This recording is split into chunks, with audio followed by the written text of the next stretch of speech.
We have come together in the presence of God to witness and bless the joining together of Aaron Spear and Jasmin Schinwald in holy matrimony. Teresa, as proxy for Jasmin, will you have this man Aaron to be your husband, to live together in the covenant of marriage? Will you love him, comfort him, honor and keep him in sickness and in health, and, forsaking all others, be faithful to him for as long as you both shall live? I will. Rachel, as proxy for Aaron, will you have this woman Jasmin to be your wife, to live together in the covenant of marriage? Will you love her, comfort her, honor and keep her in sickness and in health, and, forsaking all others, be faithful to her for as long as you both shall live? I will. I would say, as a proxy, I've been officially married probably over 3,000 times. I mean, let's be honest, it's odd. Of course, every little girl's dream is having that white dress and walking down the aisle and being given away and then saying I do in your vows. But when I got the email notification saying, congratulations, you just got married, it felt a bit odd, honestly. It sounds quite unbelievable, you know, if you've never heard of it. Oh, two people are gonna get married for you. I pronounce Aaron and Jasmin to be husband and wife. When I first heard the news, it was the first thing I asked. I was like, "Well, what date? Like, when were we married?" And like I said, it was December 26th, but it was already the 27th in Guam. And I don't know, it was kind of this weird feeling like I missed my own wedding day because not only I wasn't there, but the date was different. It was weird. One day comes the email, congratulations, you were married now, which, I don't know, it's a bit unromantic. I was in southern Italy, actually, on holiday with my family. That's my wedding day, and a wedding night spent in a room with a 5-year-old kid, which, oh well. It isn't necessarily important that a female stand in for the bride and a male stand in for the groom. The proxies can be of any gender. A lot of times we naturally do a man-woman for bride and groom, but there are many times when we will have two of the same sex for couples that are not of the same sex. The double proxy marriage in Montana came about in about the 1860s. It was Victorian times. We had people out here in Montana who were busy mining, logging, whatever. The women were on the East Coast. It was improper to send a woman out here to be with a guy, so they would correspond by mail, but it was still too improper to come out unless they were married. So they'd be married by proxy, and that's what started this. It's been on the books ever since.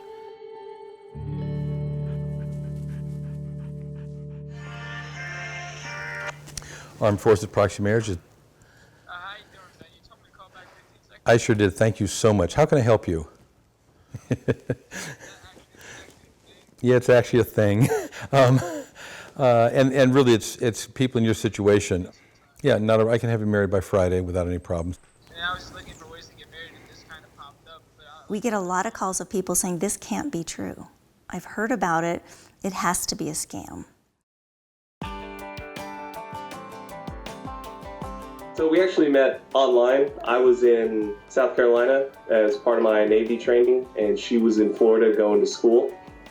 We knew we wanted to be married, and our circumstances didn't really allow for that to happen the way we wanted. Some of my friends and family from the start were a bit apprehensive, seeing how we hadn't even known each other all that long. I was 18 years, finishing up school, and you're gonna marry this American soldier, and you're not even gonna marry him in person. We're not gonna be there, no dress, nothing. I was stationed at the U.S. Embassy in Brazil while I was in the Army, and Laura and I met during my tour there, going on almost 10 years ago. Somebody had told me about this process, so I Googled it, and I came across a company called Armed Forces Proxy Marriage. My family and friends were definitely, especially my mother, trying to understand the whole process of double proxy marriage at first.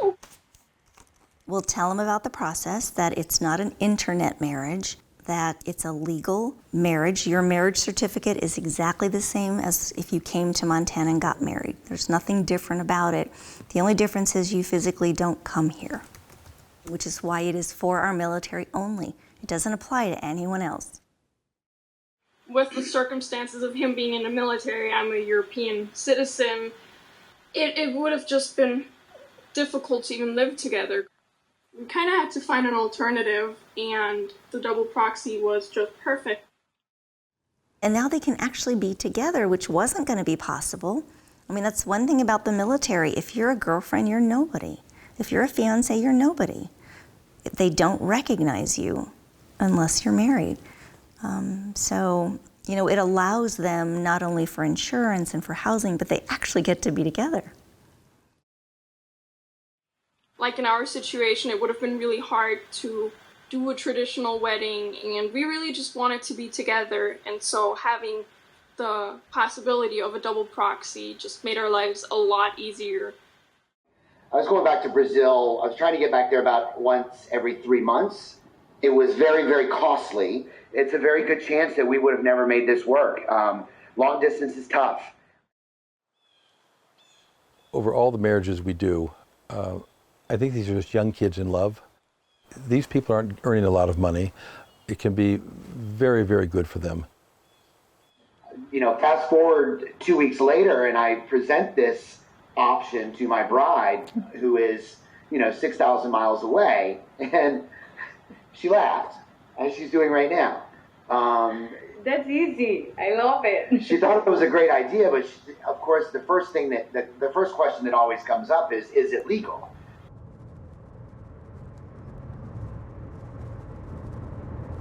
So we're driving to the attorney's office at this point. Montana law stipulates that an attorney must present proxy marriages to the court on behalf of our clients. It must go through an attorney. Have a good weekend. Take care, you too. Bye-bye now, thanks. One document for each of you called an affidavit in support of proxy marriage needs to have your signature notarized. Have you ever had a notary done before? You have to go to a lawyer or a notary and just sign the document in front of them with their presence, and they sign that they witnessed you doing this. Just means that, I wasn't forced at gunpoint to put my signature there by somebody. There is only one state in the United States where this process is legal, and that's in the state of Montana. Wonder why that other one didn't charge. Don't know. Might have a pin missing somewhere. Who's this? That's my sous chef. Hey, Cooper. Hi, sous chef. We didn't decide to move to Montana. I asked Teresa if we could move to Montana, and she said, well, it's your midlife crisis, so we'll play along with it for a while. So he went on a road trip for probably a month. Utah, Wyoming, Idaho, Montana, and he said, I will know it when I get there.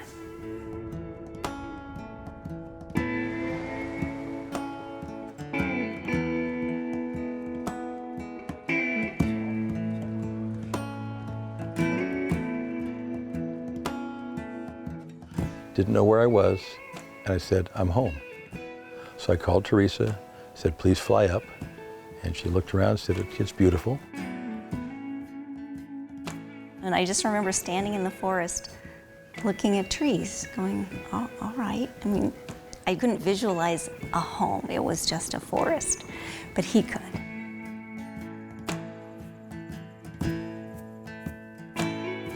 When they described how the actual ceremony went, they described, I guess, the landscape of Montana, mountains speckled against the background, probably pine trees and everything else, big blue skies. You're cheesy. I would think it's much more, formulaic, because we don't really know who our proxies are, but I'd imagine it's just, they're going there. Maybe it's, do you person standing in for person, take person to be your lawfully wedded wife or husband.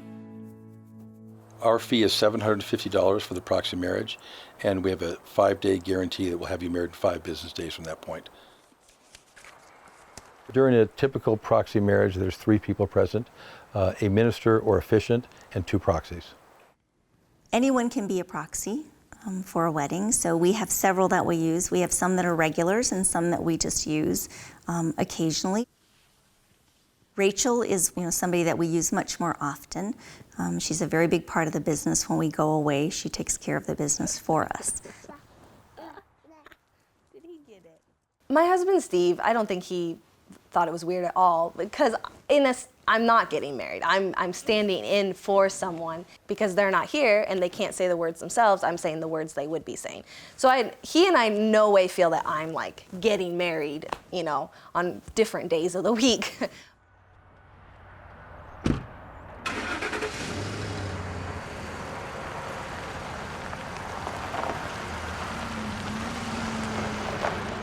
The average wedding takes less than 5 minutes. If any of our couples have someone that they would like to stand in for them, we're more than happy to allow that. A month ago, one of our servicemen's parents happened to live within 10 miles from here. We met at a halfway point, and the mother and father stood in for the bride and groom as their proxies.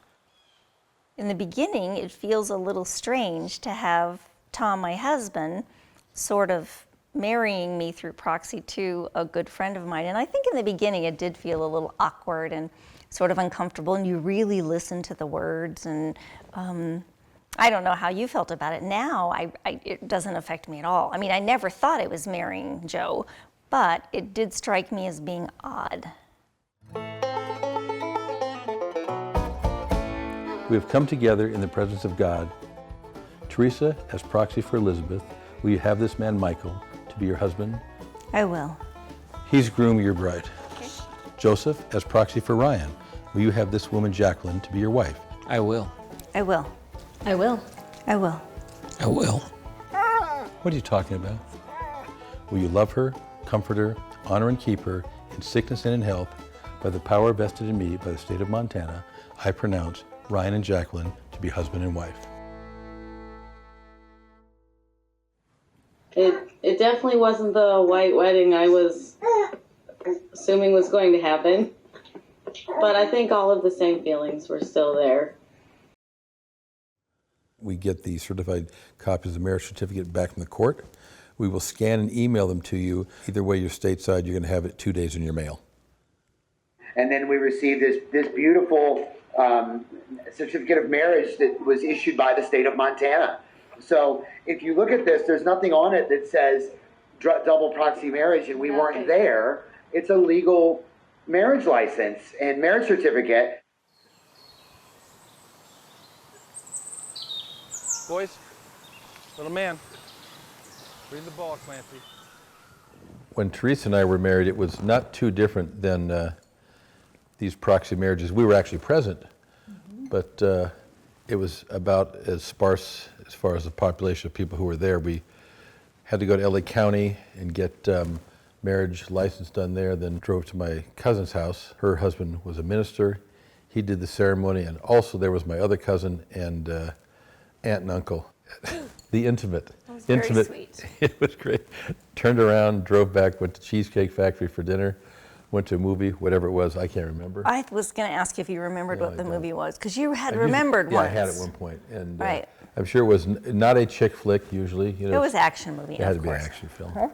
And we have one photograph somewhere that someone took with probably a brownie camera, faded. What I didn't realize at the time was that I didn't think it was any big deal. I'd had a big wedding, in my 20s, and I thought she would be grateful not to have to make the trip. And boy, we heard about it last time she was here. It's been 27 years, and for Christmas when she was here, she laid down some. Don't forget. Yeah, she threw it out there and I had no idea she was offended by it. I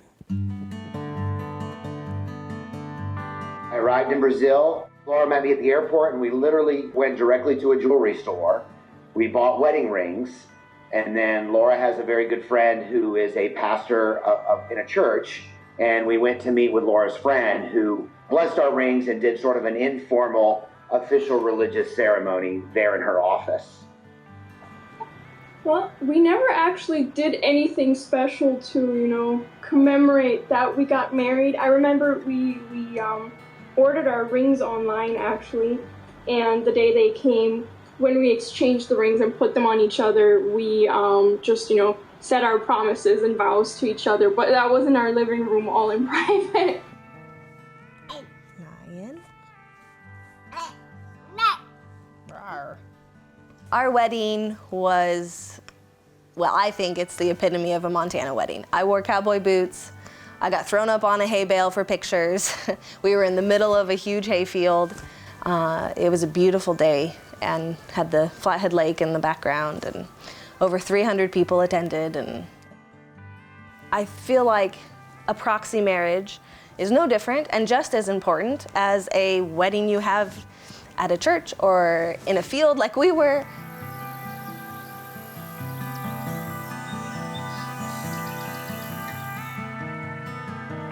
Montana, it really is a destination wedding location. It's beautiful, the summers are wonderful, and so people can spend a lot of money on a wedding here. And I understand that a party is very fun. Paying that much for everybody else to go to a party and get free food when it should be about us, in my opinion, isn't even all that worth it. I mean, I'm sure there's traditionalists that think what we did is kind of crazy, but on the other hand, we just needed the paper, the legal paperwork, so that we could get on with the rest of it.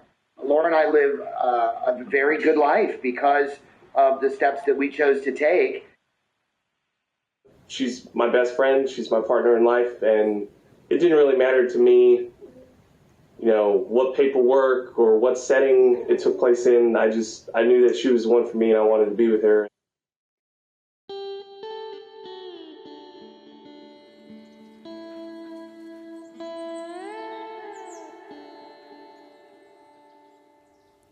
I guess getting older probably I have a different perspective on wedding and marriage than I did younger. For a lot of people, it's about impressing their friends and family and, putting on a show, and I get that, and it's beautiful. This is my first year as a retired wedding planner. I have planned very major weddings. And I wonder sometimes when I'm planning these big events, and there's $200,000 and $300,000 and $500,000 weddings, the rate of divorce is not going to be any lower just because you spent $500,000 on your wedding. In the end, it depends on the couple themselves and not the way you actually got married. Whether you spend $500,000, that has no impact on if you're actually compatible and willing to make it last. Pass this package here. We're not gonna play with that. I know everybody's circumstances are different, and for our servicemen and women being deployed or going into basic and they realize they want to be married before they go, or for their family they want to get married while they're being deployed, this is just such a great opportunity, a wonderful opportunity for them to be able to get married while they maybe can't be there physically. A lot of times, shortly after the marriage or maybe after the first baby, they'll send a picture. The Facebook page seems to be where people reach out the most. I mean, when I read those, it's been 6 years and we're 2 babies and it's been this, because I often wondered in the beginning, honestly, about the business. I never wanted to enter into this thinking, gosh, they're going to get married and 2 weeks later they're all going to regret it, and that it was going to be anything more than marriage should be. And after doing it all these years, you realize it's no different than getting married any other way. You can order pretty much everything else online. You can order a car, pizza. So you order your wedding online. We'd like to renew our vows at some point after the children are a little bit bigger in Montana and do it properly. Everybody from Armed Forces proxy marriages will be invited, including the proxies that married us the first time.